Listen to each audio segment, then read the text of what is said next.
Bismillahirrahmanirrahim.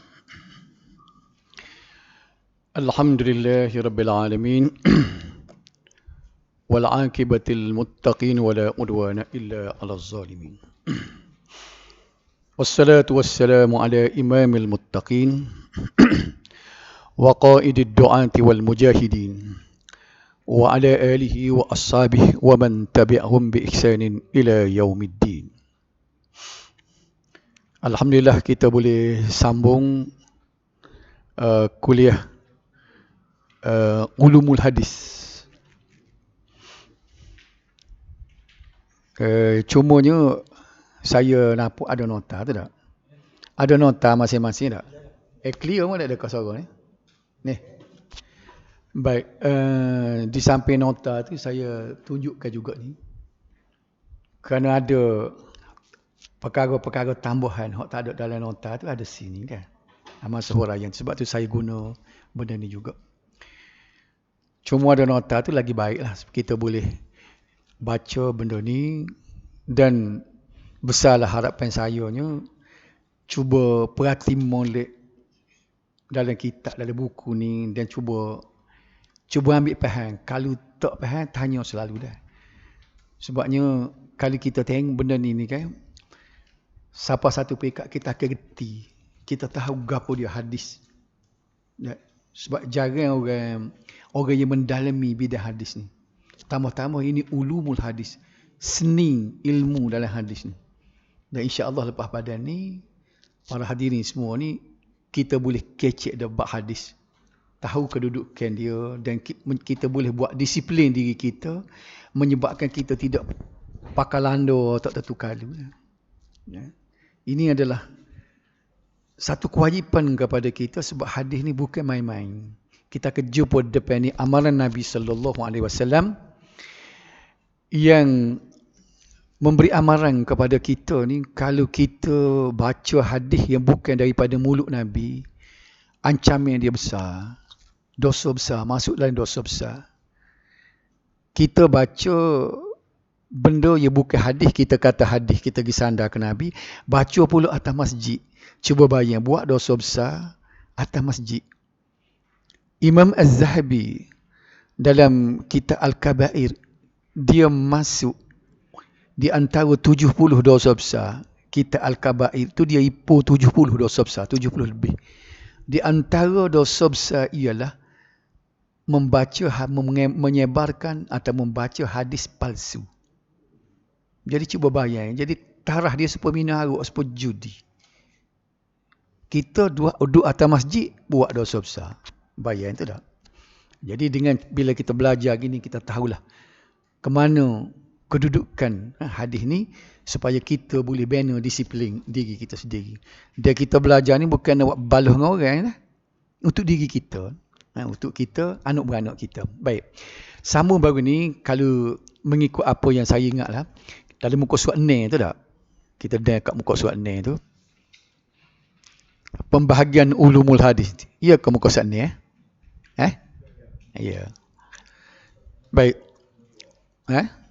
Nombor 2 baun. Tapi saya, ya muka surat 6 ni. Saya tulis ini muka surat 6. Saya ulang balik lah. Sebab kalau kita ambil tengah tu, mungkin tergantung kan.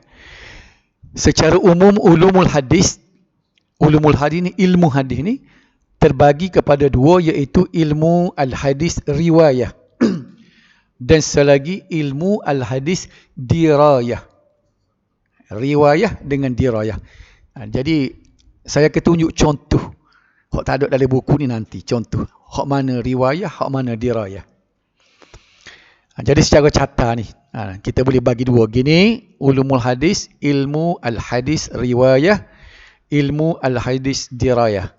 Jadi tanda simbol tu ada garisan datah, huruf titik bawah tu ada panduan dia. Muka surat mula-mula tu transliterasi.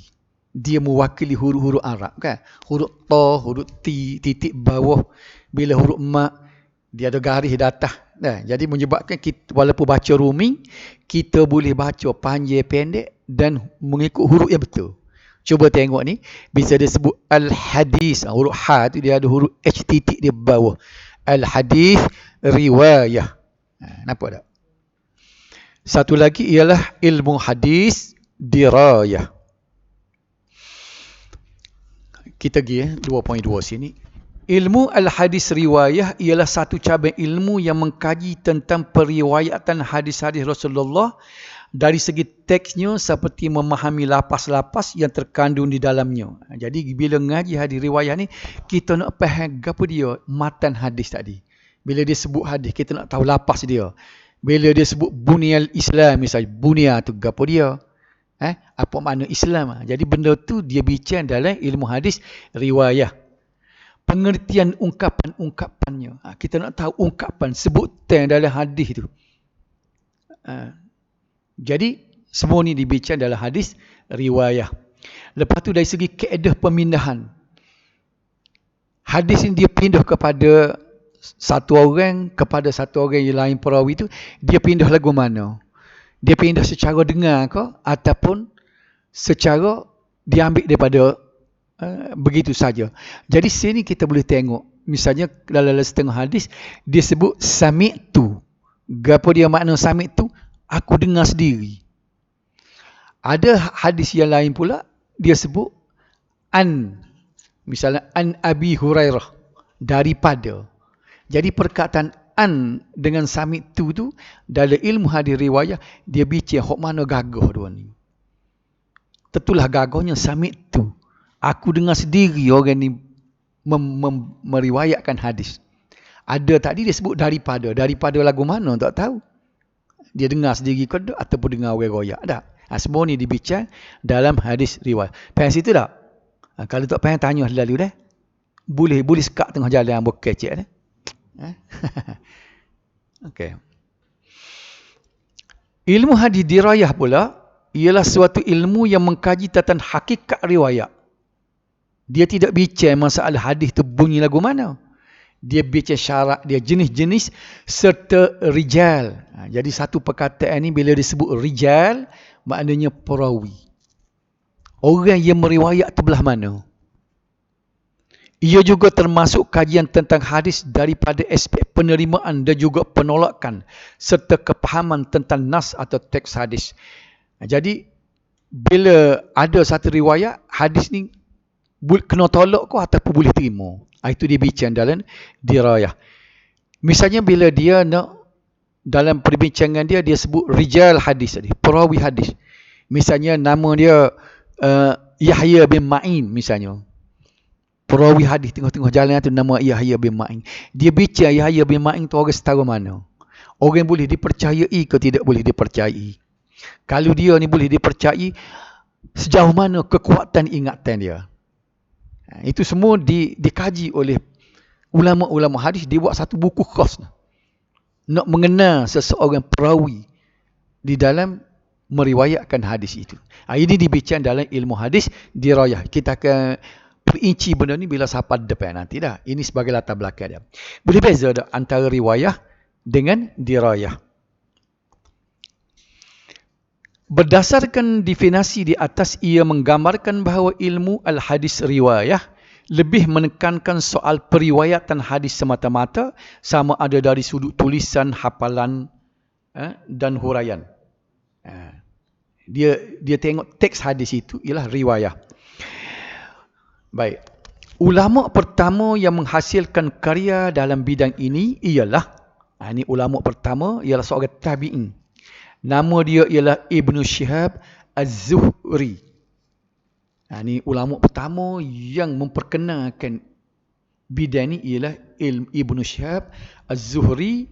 Dia ni mati tahun 124 Hijrah. Dia dulu lagi pada Imam Syafi'i lagi. Imam Syafi'i kita ni beranak tahun 150.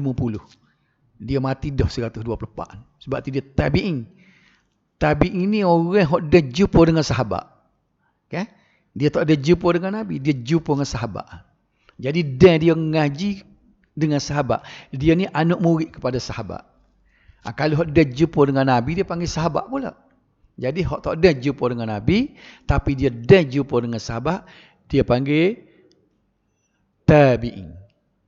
Okay. Sementara ilmu al-hadis dirayah pula lebih menekankan soal metod menentukan hukum sesebuah sanad. Ini satu istilah, dia panggil sanad. Sanad ni ialah rantaian perawi. Mudahnya begini. Hadis ni ambil daripada siapa? Ambil daripada Abu Hurairah. Abu Hurairah ni dia dengar sendiri Nabi. Siapa pula dengar Abu Hurairah? Katakan Ibnu Syihab Az-Zuhri saat ni pula. Ibnu Syihab Az-Zuhri tu siapa dia ambil? Ambil siapa kepada Al-Bukhari kata dah. Jadi nama-nama orang start daripada Abu Hurairah tu turun siapa ke Al-Bukhari tu dia panggil sanad. Ni macam rata lah tak? Mata rantai so tu dia panggil sanad. Sebutan hadis tu dia panggil matan. Jadi hadis ni dia ada dua, sanad dengan matan. Jadi saya sebut seperti lalu, secara terperincinya kita jumpa depan. Jangan takut kata sebut lorak-lorak sanad matan kita tak ada faham belah mana lagi depan ada dah. Kita sebut secara sepintah dulu. Perkenalkan dulu ni dah. Kepentingan ilmu ini ialah dapat mengetahui sesuatu hadis itu layak diterima atau ditolak. Baik. Hadis yang jadi dhaif, kau sahih, kau palsunya duduk di rata saat ni lah. Duduk di orang je beroyak. Kenapa tak? Kalau kita tanya apa hadis tu jadi dhaif? Kerana orang beroyak tu dhaif. Orang yang tidak boleh dipercayai. Orang kurang amanah. Ataupun dia ni orang jauh tapi ingatan dia tu jadi longgar. Sekali sebut lagu ni, orang tanya sekarang sebut lagu lain. Tak boleh pakai lagu ni tak? Jadi hak ni jadi dhaif lalu kalau orang beroyak lagu tu.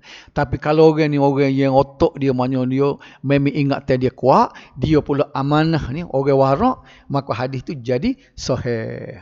Boleh tak? Kita faham dah latar belakang. Belah mana hadis tu jadi dhaif, jadi sahih? Duduk di mana? Duduk di orang. Orang hak je beroyak. Kalau orang kampung lah mai royak kita.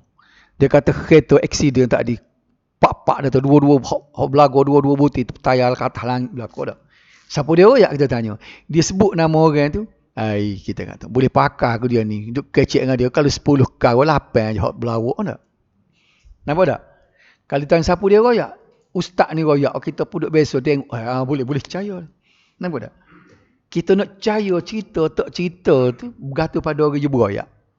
Maka riwayat tu, hak sebut kereta terbalik kaki pak-pak tu, dhaif ke sahih? Bergantung pada orang. Siapa dia royak demo, dia sebut nama orang. Oh, sahih. Kau percaya dia ni. Kalau sebut sekali dia kata, yalah kau demo, dhaif. Apa? Tak boleh percaya dia ni royak tak? Nampak tak? Jadi hadisnya lagu tu ya benar. Ada soalan sini? Boleh faham lagi tak? Ilmu al-hadis dirayah juga dikenali sebagai mustalah hadis. Kita aja dengar orang duk sebut ngaji mustalah hadis. Mustalah hadis dia ngaji ilmu dirayah saat ni lah. Ngaji perawi, ngaji soal dhaif ke sahih ke hadis tu dia panggil ngaji mustalah hadis. Pernah dengar ada orang sebut mustalah hadis aja tak? Orang duduk pondok kau, orang ngaji sekolah ada disebut, dia kata ngaji mustalah dah. Mustalah hadis dah. Dia kalau ku tulisan Arab dia mustalahul hadis. Lagu ni kan. Ni apa dalam buku tu tak ada tulisan itulah sebab tu tunjuk sini tu tulisan Arab dia. Ataupun dia panggil juga usulul hadis. Usulul hadis. Jadi ulama pertama yang menulis dalam ilmu ini, kalaulah dalam ilmu hadis riwayah tadi, Ibnu Syihab Az-Zuhri. Hak ini yang menulis dalam bidang usulul hadis ini, nama dia Ar-Ramah Harmuzi. Dia kedia sikit ni, dia mati tahun 360. Melalui kitabnya, kitab yang dihasilkan dalam ilmu ni, nama dia Al-Muhaddithul Fasil Bainar Rawi Wal Wa'i. Tulisan Rumi pun boleh baca tu, panjang pendek dia tu. Kalau hukum Arab lagu tu, ambo tulis tu Al-Muhaddithul Fasil Bainar Rawi Wal Wa'i. Tak usah hafal tak apa, pasal apa, tidak nak masuk periksa dia. Sekadar nak tahu. Kalau ngaji masuk sekolah mula kena hafal pun nak masuk periksa dia. Contoh ni. Ni hak tak ada dalam buku ni, nak ayat contoh. Katakanlah dalam sebut disebut gini. Ibnu Hajar Al-Asqalani, seorang ulama mazhab Syafi'i ni. Dia mati tahun 852 ni, kurunnya ke-9 tadi.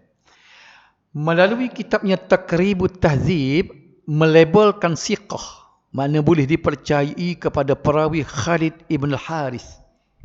Dia kecil lagu tu.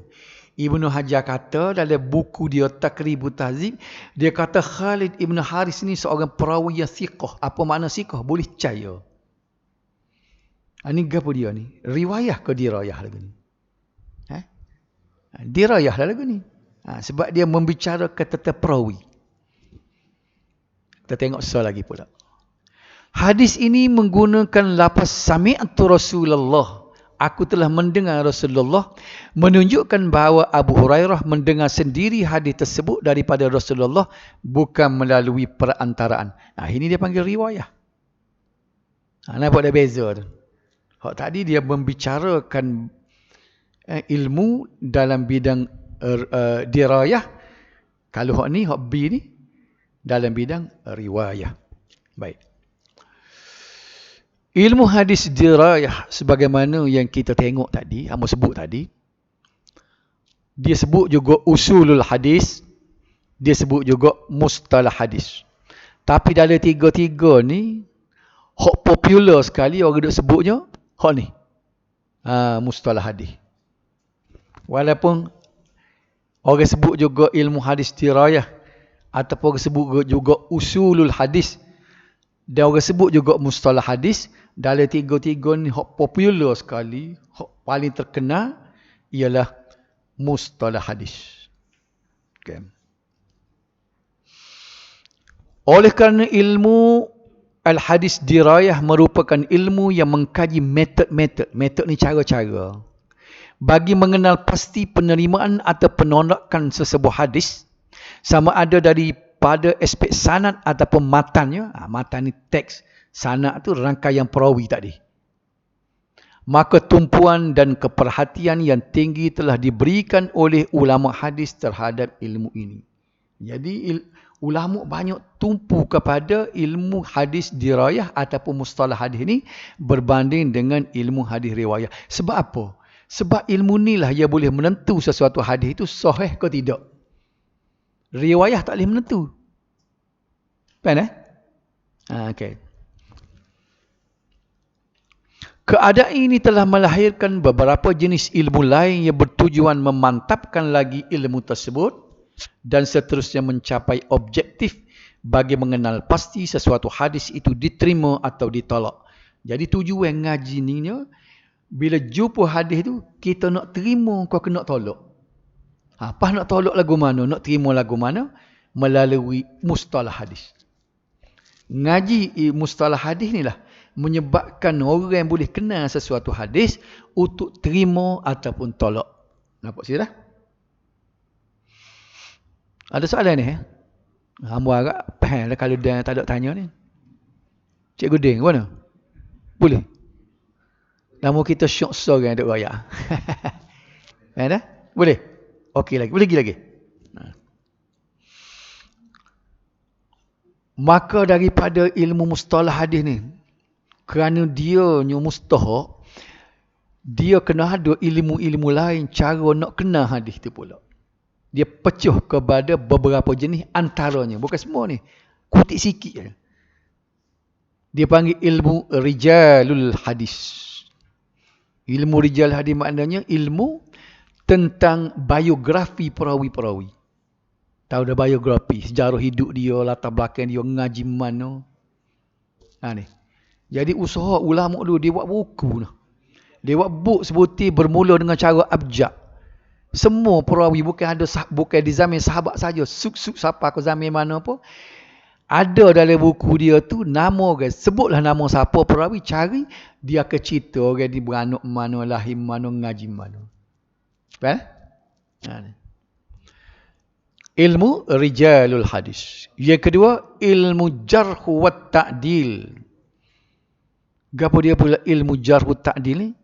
Ialah ilmu tentang credibility, kedudukan seorang perawi. Kalau tak ada biografi dia ni, kedudukan. Termasuklah orang ni boleh percaya atau tak boleh percaya. Ni kalau kita tengok ilmu jahriyat tak ada betul-betul ilmu mengupak ke perawi. Ini di antara mengupak yang dibolehkan. Misalnya kita nak kata perawi ini tidak boleh dipercayai. Dia tulis situ. Kita cari-cari nama. Oh, tidak boleh. Dia tulis matruk misalnya. Matruknya ditinggalkan. Orang tak cara dia ni. Kalau tahu tu yang dia marah lah kata gitu tak. Tapi mustahak sebab kita nak kenal. Kalau dalam perawi hadis tu nama dia ni, tak boleh pakas lah. Jadi benda ni ada dalam kaedah ni. Ataupun seorang perawi tu baik, juruh, amanah, tidak khianat kan. Kecik betul. Tapi ingatan dia tak apa kuat. Pelupa. Dia tulis juga dalam kitab Al-Jahr wa Ta'dil ni, perawi ini pelupa. Apa? Kemudian ilmu gharibul hadis. Gharibul hadis maknanya hadis yang terpencil, yang pelik, lapah-lapah yang pelik. Ganjil. Ilmu mukhtalaful hadis. Ilmu berlaku perselisihan faham, perselisihan makna di antara hadis. Hadis ni kata gini, hadis ni kata gini. Secara kasar, secara sekali imbah, kita tengok hadis tu bercanggah dengan hadis nombor 1 bercanggah dengan hadis nombor 2. Jadi ulama dia cuba selesai. Bila bercanggah tu lagu mana nak buat. Ini dibincang dalam ilmu mukhtalafil hadis. Baik. Kemudian ilmu ilalul hadis, kecacatan hadis. Sesuatu hadis itu cacat mana dia bincang. Kemudian ilmu nasikhul hadis wa mansukh. Hadis, ilmu hadis nasikh dan mansukh. Mari hadis ni menasahkan, membatalkan hadis yang dulu. Okey. Jadi kalau tengok kepada macam-macam metodologi gini, sebab itulah ulama hadis kan, dia marah benar kalau kita hadis ni buat tak cara ke pakai ikut baca je hadis. Ni hadis. Sebabnya dia ulama-ulama hadis ni susah lelah dia buat macam-macam ilmu, tulis kitab, nak suruh kita kenal hadis tu. Tiba-tiba kita tolak ke tepi, pakai main-main. Kadang-kadang hadis boleh dengan mimpi. Tak ada dalam metodologi ilmu ni, pakai mimpi. Orang kata hadis ni dhaif ni, ada hamba mimpi besar berat le main mimpi 10 orang 10 mimpi lagu lain tak. Okey. Kita pergi pula nombor 3. Boleh pergi lagi tak? Kau cepat tak cepat dah dia. Sejarah ringkas kelahiran ulumul hadis. Ni. Kepentingan bagi memastikan kesahihan meriwayatkan perkataan, perbuatan atau apa jua yang disandarkan kepada Rasulullah sallallahu alaihi wasallam dapat dilihat kepada amaran keras. Saya buat tulisan merah di situ. Amaran keras. Apa je kita nak belajar sangat, nak tahu hadis itu sahih tak sahih. Sebab Rasulullah beri amaran keras terhadap sesiapa yang tidak mencermati, tak cermat atau sengaja mereka dan mencipta, gireka, kemudian dinisbahkan kepada dirinya. Orang reka hadis ni kan dalam sejarah ke ribu-ribu dia reka manusia. Di zaman dulu, lepas pada Nabi mati, zaman lepas tabi'in ke apa tu kan, dia reka macam-macam. Antaranya hadis dia reka ni, manittakhadha dikan abyad lam yuqarribhu syaitan wala sihr. Bunyi molek, bunyi hadis dah. Apa makna dia ni? Siapa dia pero ayam bapuk putih, maka setan tak akan mendekati dia dan sihir pun tak kena. Pasal apa dia reka gitu? Dia nak jual ayam bapuk putih, dia tak laku. Ada dah sejarah. Al-bazinjan shifa'un kulli da'. Buah terung adalah obat kepada segala penyakit. Dia tulis hadis tu, buah di kedai dia. Ni sejarah zaman dulu, bukan lah ni, bukan kedai tunjung lah ni. Dok kedai ni zaman dulu. Dia tulis dia, al-bazinjan shifa'un likul lidah. Buah terung adalah obat segala penyakit. Nak suruh laku terung dia. Jadi ada sejarah manusia reka hadis ni banyak. Ribu-ribu hadis tu masuk terambil oleh kitab-kitab pengarang ulama, tak sedar dia ambil kena-kena hak palsu. Ini masalah. Okey. Ni amaran Nabi. Wa man kadzaba alayya muta'ammidan falyatabawwaq maq'adahu minan nar. Sesiapa yang mendustai ke atas diriku, mendustai ni makna buat benda palsu atas aku. Hak aku tak kata, dia kata aku kata. Faham tu tak? Gapo dia?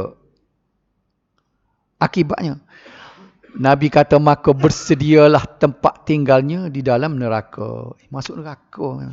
Sebab tu jadi dosa besar. Hadis palsu. Kita duduk sebar, kita duduk riwayat, kita duduk mengamalkan hadis palsu, jawab dia dosa besar. Nabinya bui tawaran neraka. Hadis ni ialah hadis yang paling sahih. Ni sebelum kita masuk kaedah metodologi ni, ingat. Kalau ada riwayat, dia tulis Al-Bukhari dan Muslim. Dua-dua ni lah. Inilah hadis yang paling sahih sekali, paling top sekali lah. Ingat. Bukhari itu sahih dah. Muslim pun sahih. Bila sepakat dua ni, dia panggil paling sahih. Ingat di sini. Baik. Hadis kadzaba alayya muta'ammidan ni, kita baca saat ni, bukan setakat hadis sahih. Hadis ni dia panggil hadis mutawatir. Semua ni istilah ni kita akan jumpa depan. Gapo dia pula hadis mutawatir tadi? Tadi sebut hadis sahih yang paling tinggi. Hadis mutawatir ni dia lebih tinggi lagi daripada hadis sahih. Sebab tu hadis mutawatir tak banyak. Dan salah satu hadis mutawatirnya ialah hadis ni. Kalau orang tanya hadis man kadzaba alayya muta'ammidan falyatabawwaq maq'ahu minan nar, bukan setakat hadis sahih, hadis mutawatir. Boleh ingat malam ni, boleh buat poket malam ni. Gapo hadis baru je kita tahu ni, hadis mutawatir. Kalau orang sebut mutawatir, orang tak tanya dah sahih tak sahih. Sebab dia atas lagi pada sahih. Kalau kita tanya orang lah, kita baca, dia kata ni hadis mutawatir ni. Lepas dia tanya kita klik, sahih ke tak sahih? Kita tahu lalu dia tidak mengaji langsung. Bila orang sebut mutawatir, orang tak tanya dah lah sahih tak sahihnya. Hak ni dia ambil hadis ni kebetulan jadi riwayatkan oleh Bukhari. Jadi maknanya bukan Bukhari Muslim saja jawab. Dia tulis yang riwayat hadis ni. Abu Daud pun riwayat, Tirmizi pun riwayat, orang lain pakat riwayat belaka. Nama dia hadis ni mutawatir. Okey. Selagi hadis Nabi juga, inna kadhiban alayya laisa kakadhibin ala ahadin faman kadzaba alayya muta'ammidan falyatabawwaq maq'adahu minan nar. Sesungguhnya berdusta ke atasku tidak sama seperti berdusta ke atas seorang yang lain. Nabi kata kalau buat nipu atas nama aku tidak serupa. Walaupun nipu, berbohong atas nama orang lain itu berdosa dah. Tapi bila membohongi aku, lebih lagi berdosa daripada itu. Ya, tak serupa. Sesiapa yang mendustai ke atas diriku, serupa tadi juga, dengan sengaja maka bersedialah tempat tinggalnya di dalam neraka. Jadi kita boleh satu ingat tema malam ni, tak boleh main-main hadis ni. Kalau palsu, kita pergi baca hadis palsu, kita royak ke orang hadis palsu, kita tulis hadis palsu, ke orang apa semua sekali, kita jadi ejen penyebar hadis palsu. Jawab dia termasuk dalam apa yang diberi amaran oleh Nabi. Dan ulama-ulama telah mensyarahkan hadis ini. Maknanya berbohong di atas Nabi sama ada baca, royak ke orang, tulis sipeng atas ke orang, sebar, semuanya termasuk dalam membohongi Nabi. Ya, akibatnya bersedialah tempatnya dalam neraka. Ya.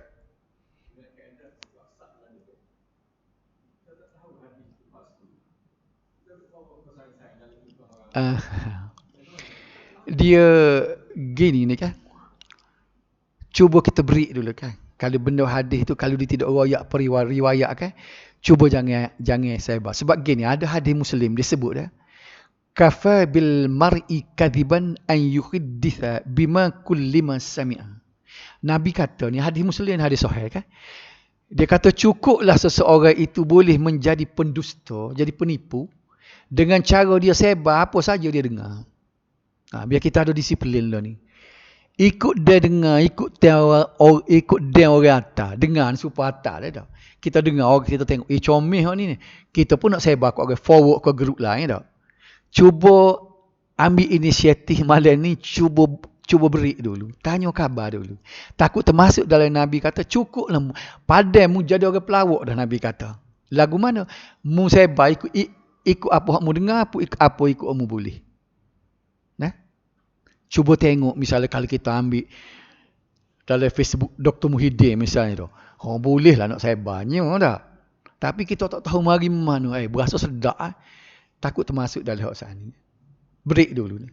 InsyaAllah lepas pada ni bila kita ngaji ni kita reti dah. Sekurang-kurangnya lepas pada kita belajar ni kita reti dah beza. Hak mana kita nak boleh pegang, hak mana kita nak atak orang lah. Okay.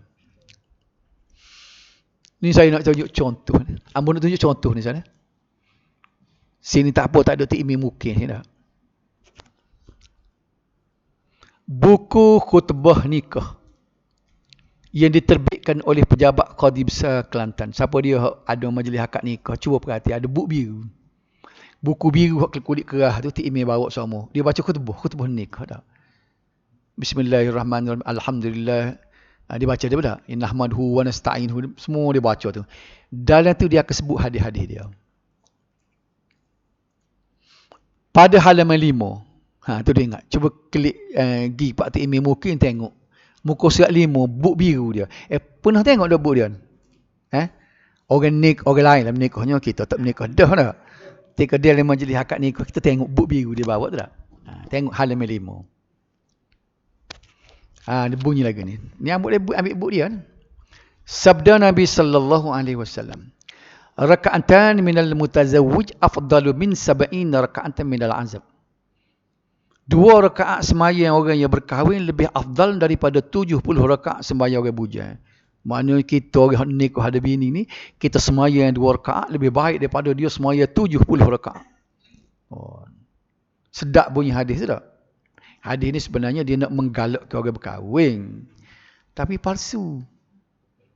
Sebab itulah ada sahabat kita tanya 2 minggu lepas dah. Dia tanya, ada ke hadis palsu yang tersebar? Ada lah, tengok khutbah nikah pun ada. Kalau korek lagi, banyak lagi ada. Ni. Baik. Tak ada dia. Dia tak tulis riwayat. Dia tak berani nak tulis riwayat. Dia tulis Abu Daud. Kita kecil. Tak ada.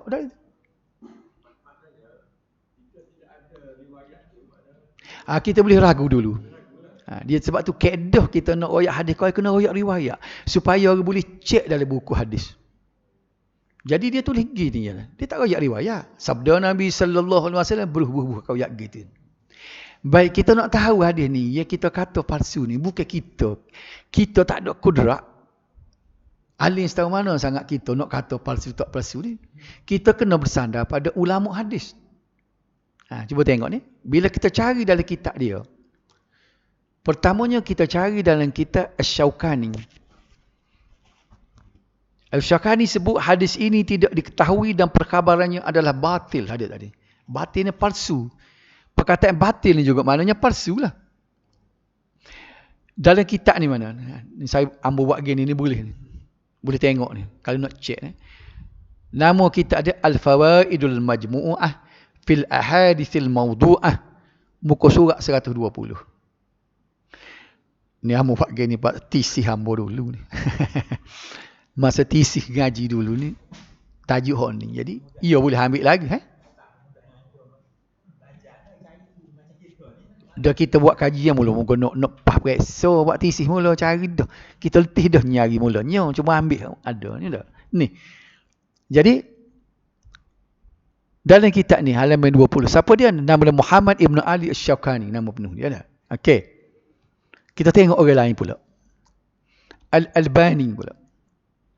Dia kata hadis ni palsu. Maudhu'. Perkataan maudhu' ni maknanya kalau kod Melayu palsu. Maudhu'. Rekaan, hadis rekaan.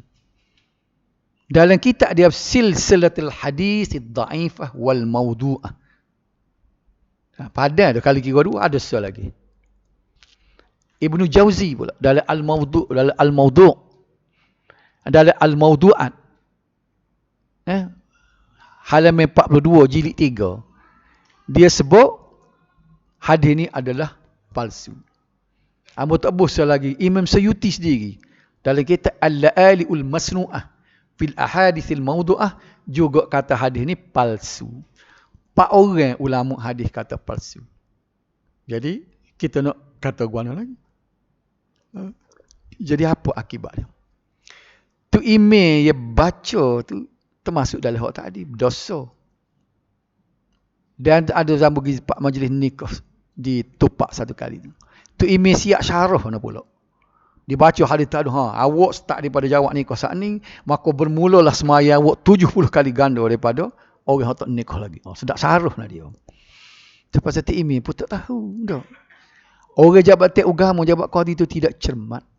Dan tak apalah, ambo pun dah buat teguran dah, tapi dia tak buat. Tak itu lagi. Jumpa sendiri kata suruh itu. Secara berdepan. Masa kerja dulu kita ada peluang jumpa kan. Jadi nak royak ni kan. Inilah dia bahayanya apabila kita tidak mencermati ataupun kita tidak belajar dari kaedah hadis ni. Maka terbacalah, teramallah hadis-hadis palsunya. Itu satu contoh lah. Kalau nak royak banyak lagi je. Okay? Berdepan sekarang ya. Jadi itu perlu tengok. Moga sebenarnya amu buat rakam sebenarnya ni. Bukan rakam tengok tu kan, rakam go ni. Jadi kalau nak cek kita tengok kita amu sebut tadi. Semuanya kata palsu. Amu nak berhenti lapis tengok dah. Boleh tak? Apa dia?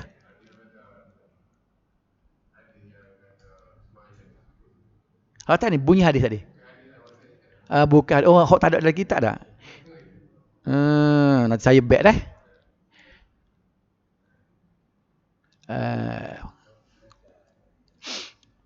Begini dah. Selain pada rakam meh ni kan. Saya atau ambil buat rakam meh sendiri. Rakam meh go ni. Rakam meh dia ambil daripada ni dan nanti minta dengan Tuan Haji Wayaya nak atas ke dia dah. Kalau nak benar-benar tinggal ni dah. Baik, kita nak bertimbang tu sikit lagi dah. Di atas faktor tersebut ni.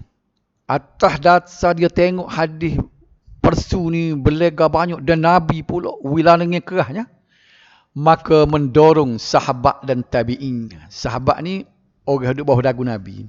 Tabi'in ni anak murid sahabat. Dan ulama selepas pada tu. Macam ulama tabi'in macam Imam Hanafi apa semua tu tak? Imam Syafi'i kita tu kemudian lagi. Imam Hanafi tu mula-mula sekali kan kalau mazhab kita. Okay. Jadi dia berhati-hati dalam menerima dan meriwayatkan sesebuah hadis. Dia pun ni cermat, dia berhati-hati. Cuma orang kemudian aja pakai lando ikut dia. Bila kita tegur kata ini hadis palsu, tak boleh baca. Dia tidak kata nak pergi cek dak. Dia marah kelik. Setengah-setengah ustaz.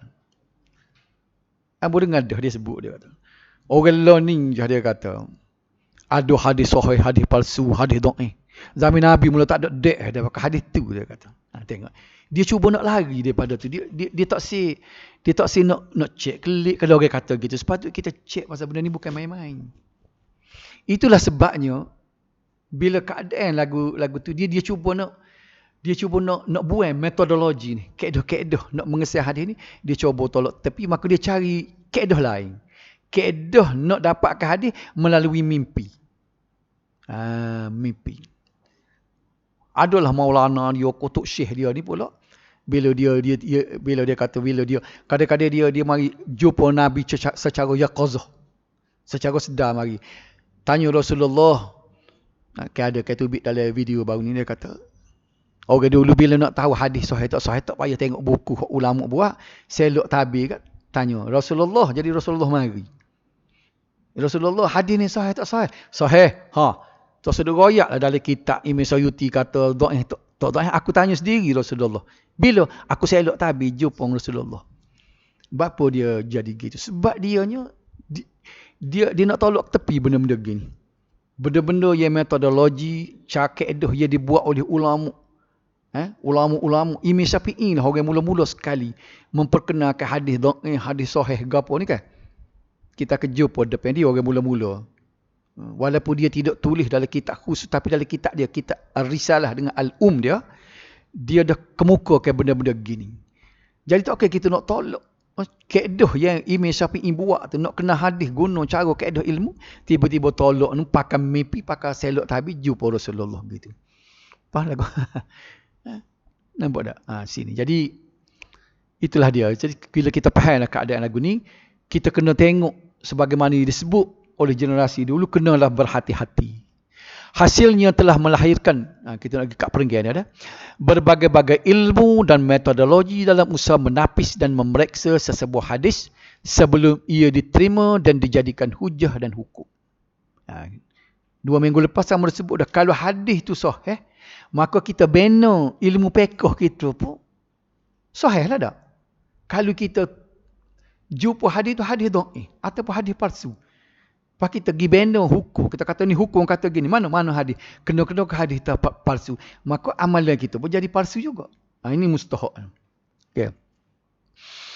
Sejarah ulumul hadis bermula di zaman Sayyidina pemerintahan Abu Bakar As-Siddiq. Diriwayatkan bahawa Abu Bakar telah didatangi oleh seorang nenek yang meminta hak pusakanya daripada peninggalan cucunya. Ni nak ayat ceritanya, maknanya cermat tentang hadis Nabi ni zaman sahabat lagi, Abu Bakar lagi cermat dah. Lagu mana cerita dia? Mari seorang nenek, dia ni cucu dia mati. Dia tanya, ambo ni boleh saka juga ke? Ambo ni cucu, boleh ke tak? Sayyidina Abu Bakar tak boleh jawab. Okay. Permintaan nenek tersebut dinafikan oleh Abu Bakar. Abu Bakar, aku tak pernah dengar lagi Nabi sebut. Atas alasan beliau tidak pernah mengetahui apa-apa tentang sunnah Nabi sallallahu alaihi wasallam berkaitan perkara tersebut.